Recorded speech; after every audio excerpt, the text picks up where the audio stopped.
श्री सद्गुरुभ्यो नमः। आप सबका वाई एस गुरु के NCERT संस्कृत सॉल्यूशन इस यूट्यूब चैनल पर हार्दिक स्वागत है।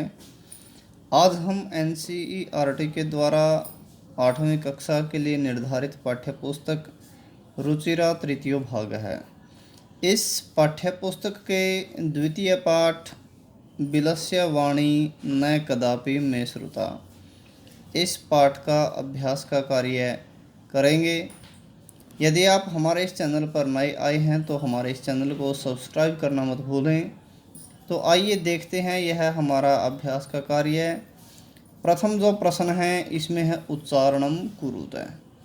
उच्चारण कीजिए। इन शब्दों को बोलकर देखना है, न कि इनके आंसर लिखने हैं। तो देखिए, हम बोलेंगे, छात्र सुनते रहें। कस्मिंश्चित् विचिन्त्य साध्विदं क्षुधार्तः एतत् श्रुत्वा भयसंत्रस्तमनसां सिंहपद्धतिः समाह्वानं प्रतिध्वनिः। इसके बाद यहाँ पर है दूसरा प्रश्न, एक पदेन उत्तरम लिखत। इन सब प्रश्नों के जो आंसर हैं वो एक पद में अर्थात एक शब्द में इनके उत्तर लिखने हैं। एक पदेन, एक शब्द के द्वारा उत्तरम, उत्तर को लिखता लिखिए। तो पहले हम प्रश्नों को समझेंगे। प्रश्न में क्या कह रखा है, क्या पूछ रखा है। इसके बाद इनके आंसर आपको लिखे हुए भी दिखाएंगे और समझाएंगे भी। तो देखिए, दूसरे का पहला है सिंहस्य नाम किम। सिंहस्य अर्थात शेर का नाम, नाम किम क्या है, शेर का नाम क्या है।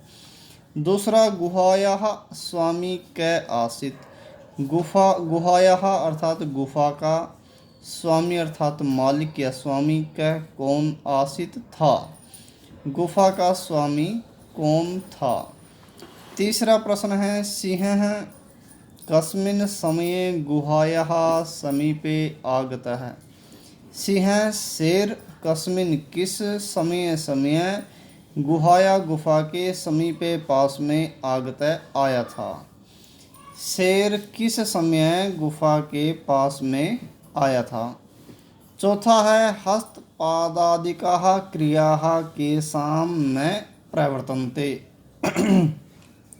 हस्त हाथ, पाद पैर आदि कहा इत्यादि की क्रियाएं, हाथ और पैर इत्यादि की क्रियाएं केषां किनकी न नहीं प्रवर्तन्ते होती हैं, किसकी नहीं हो पाती हैं या किसकी नहीं होती है। हाथ पैर इत्यादि के जो कार्य हैं या क्रियाएं हैं वो किसकी नहीं होती हैं। पांचवा है गुहा केन प्रतिध्वनिता।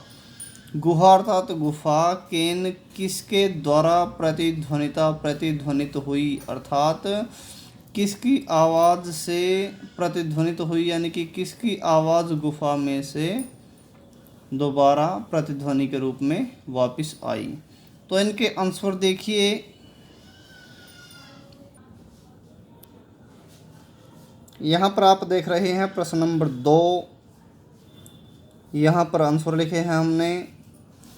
पहला आंसर बनेगा शेर का नाम क्या था, उसका बनेगा खर नखरा है, उसका नाम लिखना है। दूसरा प्रश्न था गुफा का स्वामी कौन था, दधिपुच्छ है, श्रीगाल है। दधिपुच्छ ये गिद्दड़ का नाम है। तीसरा प्रश्न था शेर किस समय गुफा के पास में आया था, इसका बनेगा सूर्यास्त समय। और चौथा है हाथ पैर इत्यादि की क्रियाएं किसकी नहीं होती है, इसका आंसर बनेगा भय संत्रस्त मनसाम, भय से भयभीत हुए मन वालों की।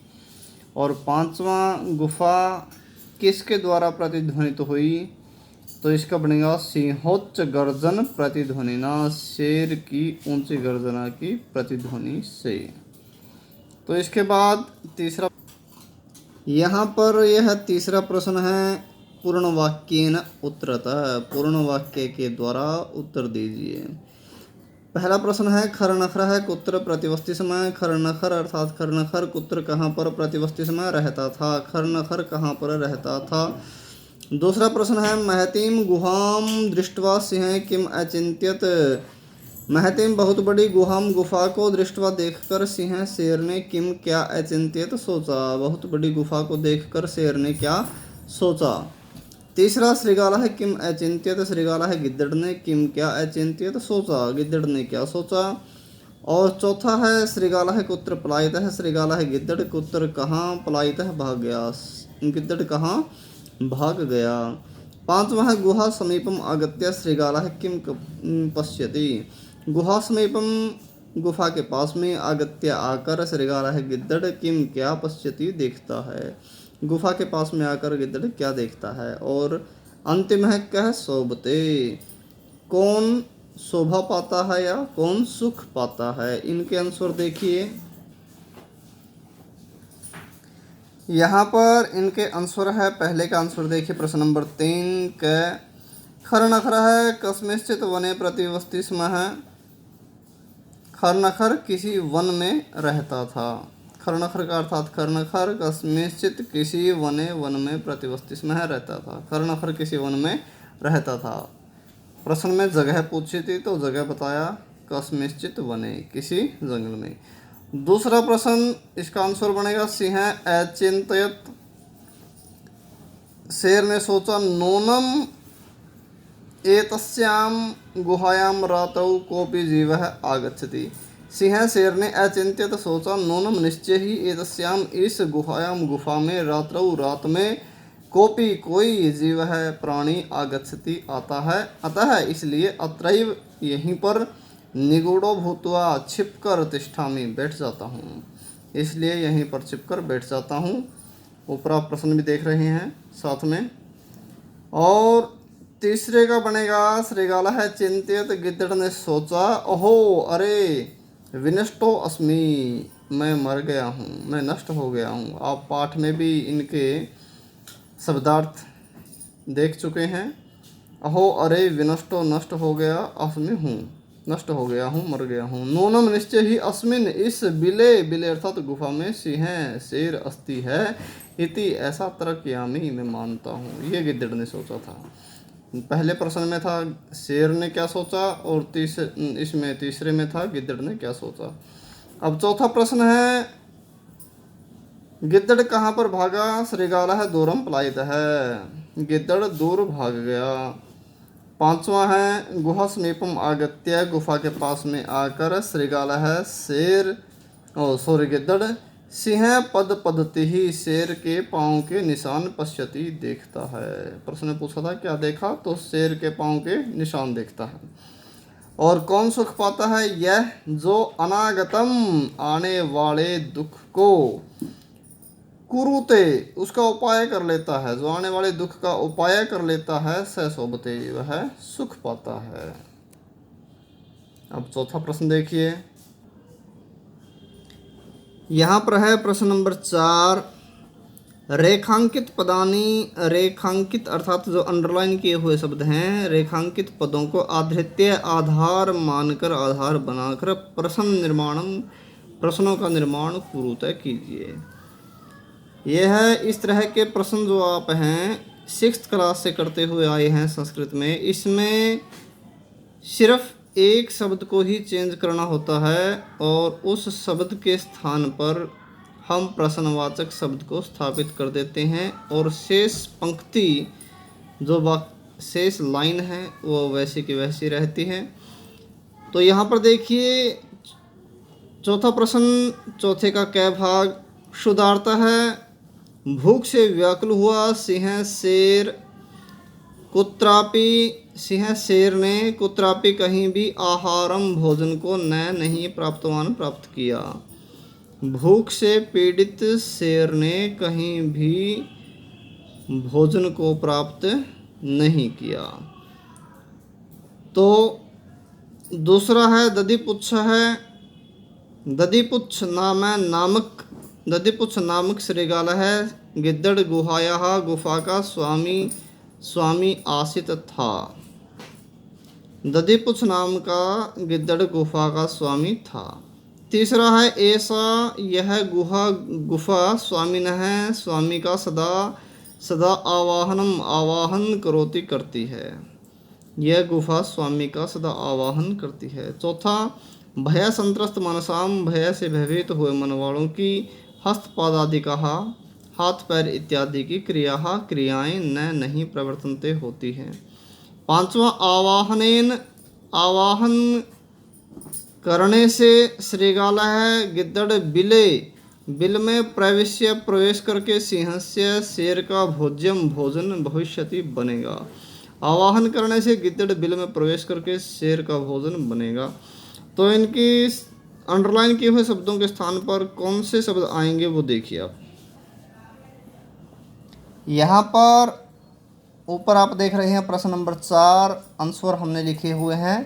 पहला क्षुधार्त है की जगह आ जाएगा कीदृश है, कैसा किस प्रकार के शेर ने भोजन को प्राप्त नहीं किया, भूख से व्याकुल हुए। कीदृश अर्थात होता है कैसे।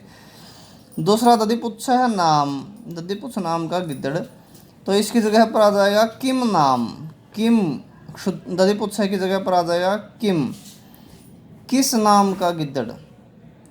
और तीसरे की जगह पर स्वामिनः की जगह पर आएगा कस्य, और शेष पंक्तियां वैसी की वैसी रहेंगी, सिर्फ इनमें एक शब्द को चेंज करना है।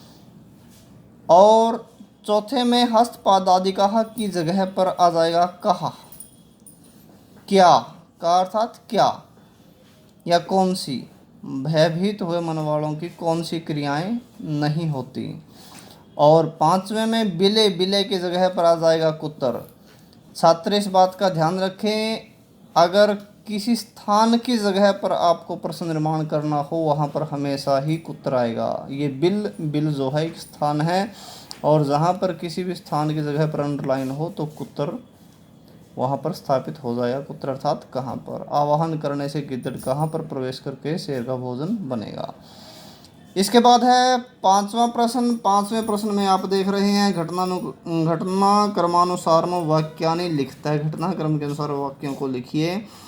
इसी प्रश्न के लिए हमें पूरे पाठ को समझना अत्यावश्यक होता है, ताकि हमें पूरे पाठ के वर्ड मीनिंग पता लगने के बाद उस पाठ का जो सारांश है, जो कथा है, जो विषय वस्तु है, वो हमें समझ में आए और इस प्रश्न को हम आसानी से कर पाएँ। तो यहाँ पर दोबारा हम इन पंक्तियों की हिंदी करते हैं। इसके बाद कौन सी पंक्ति किस स्थान पर आएगी वो बाद में देखिए। पहला है गुहायाः स्वामी दधिपुच्छ नाम है श्रृगालः समागच्छत्। गुफा का स्वामी दधिपुच्छ नाम का गिद्दड़ आया। सिंह एकाम महतीम गुहाम अपश्यत, शेर ने एक बहुत बड़ी गुफा को देखा।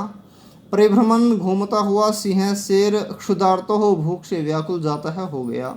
घूमता हुआ शेर भूख से व्याकुल हो गया।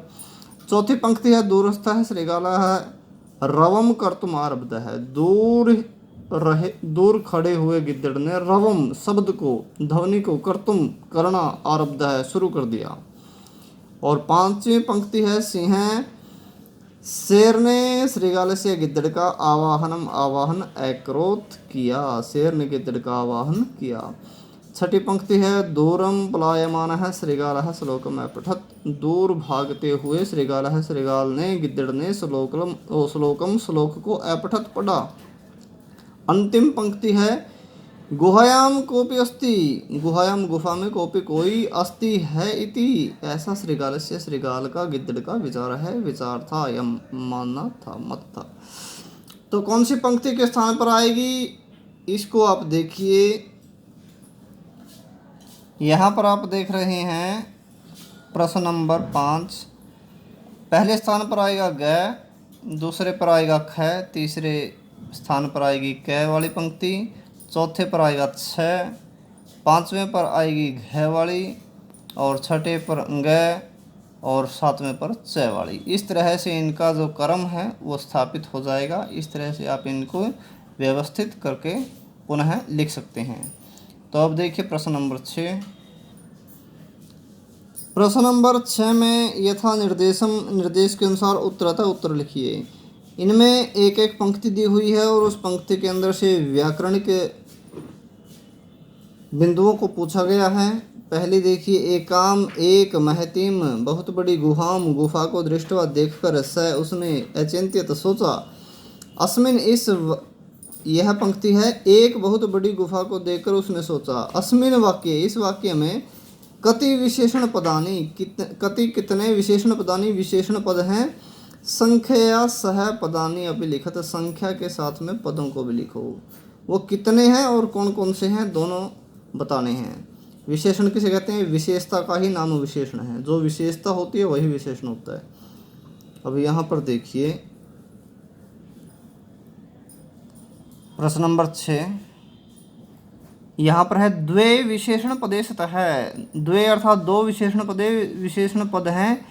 एक है एकाम एक और दूसरी है महतीम। ये दोनों किसके विशेषण हैं? गुफा के।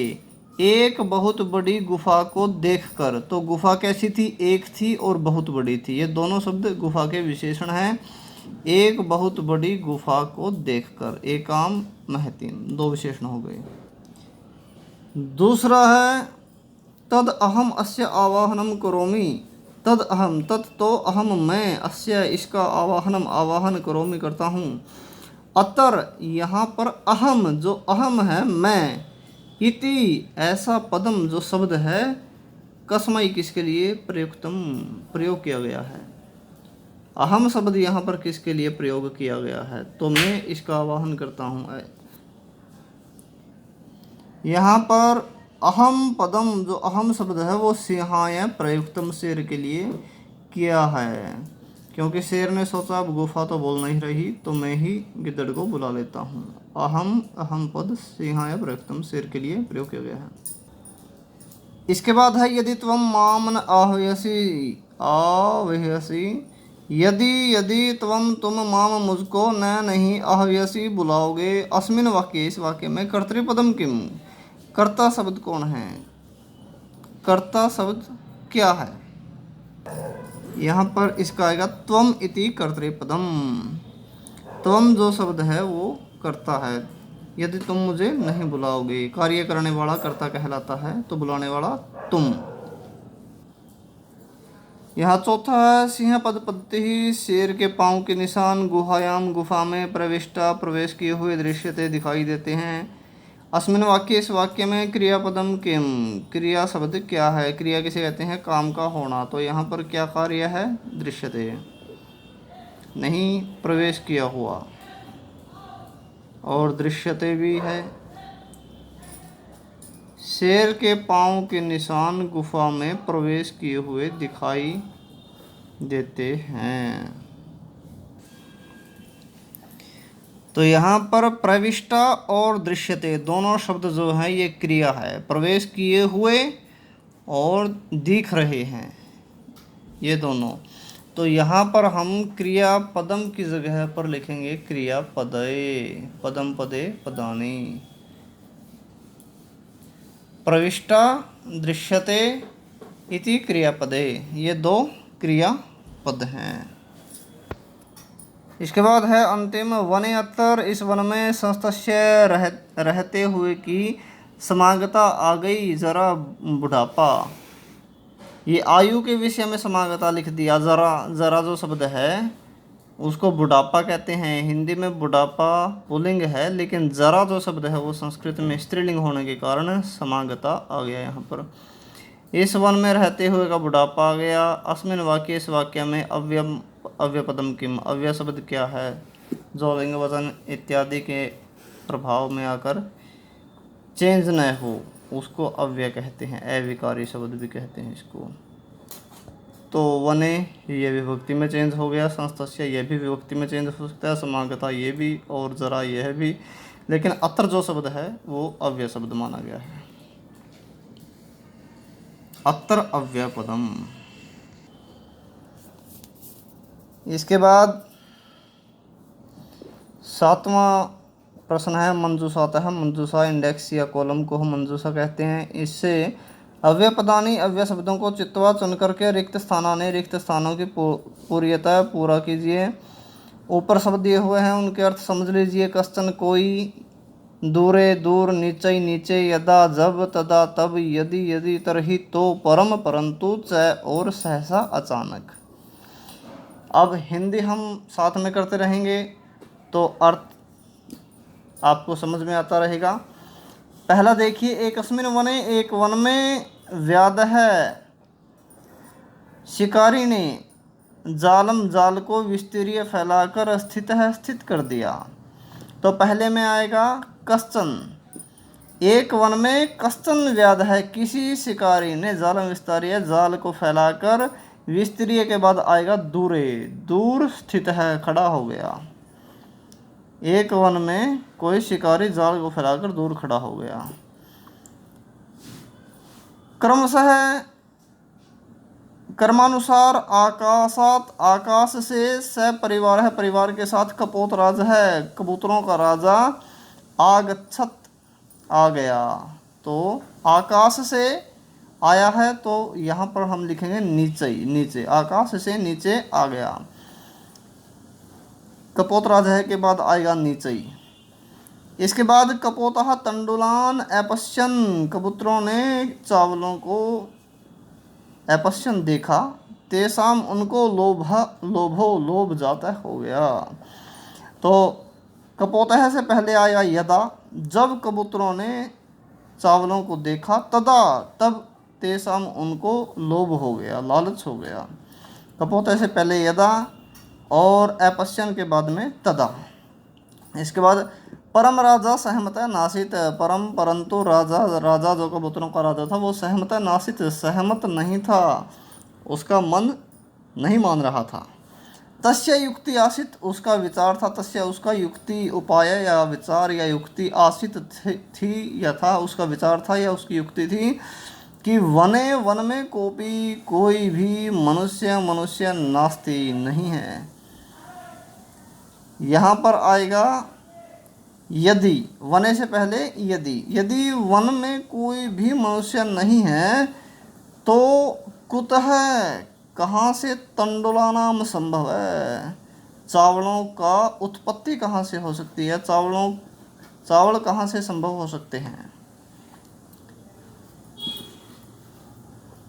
तर्हि राज्ञ उपदेशम अस्वीकृत्य, तर्हि तब, तर्हि तो राज्ञ उपदेशम, राजा के उपदेश को अस्वीकृत्य, अस्वीकार करके, कपोतः कबूतरों ने, कबूतर तंडुलान चावलों को, खादी तुम खाने के लिए, प्रवृत्तः तैयार हुए या खाने लगे।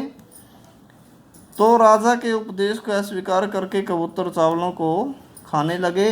जाले, जाल में, च और निपतितः पड़ गए, फंस गए, और जाल में फंस गए।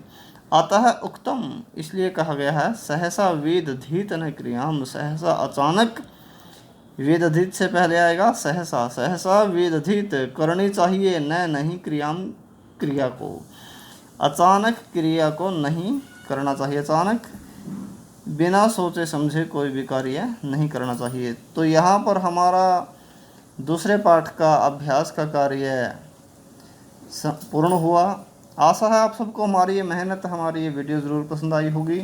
आपसे पुनः रिक्वेस्ट है, यदि आप हमारे इस चैनल पर नए आए हैं तो हमारे इस चैनल को ज़्यादा से ज़्यादा सब्सक्राइब करें, लाइक करें, शेयर करें, कमेंट करें। धन्यवाद। जय तु संस्कृतम, जय तु भारतम।